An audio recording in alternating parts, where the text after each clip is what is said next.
Multi கிராப்பிங்கில் நம்ம போட்ட விதை எல்லாமே முளைச்சிடுச்சிங்க. பூசணிக்காய், அப்புறம் ஒரே பந்தலில் லாங் பீன்ஸு, பாகக்காய், புடலங்காய், 3 வெரைட்டி ஒரே பந்தலில் போட்டிருக்காங்க. எல்லாமே காய்க்க ஆரம்பிச்சிருச்சு. பீன்ஸ், பாகக்காயெல்லாம் பறிக்கவே ஆரம்பிச்சிட்டோம். பீன்ஸ்லாம் நல்லபடியாக காய்ச்சிருக்கு. அதுவும் நம்ம போட்டிருக்கிறது வந்து சிகப்பு வெரைட்டிங்க, லாங் பீன்ஸ்.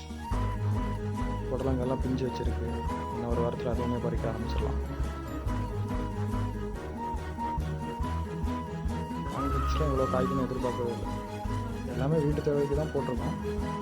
அதுவுமே நல்ல ஈல்டு. லாங் பீன்ஸ்லாம் இவ்வளோ பெருசாக வரும்னு எதிர்பார்க்கவே இல்லை. ரொம்ப பெருசாக காய்ச்சிருக்கு. 100% ஆர்கானிக்காக பண்ணியிருக்கோம். எந்த செயற்கை உரமுமே போடல.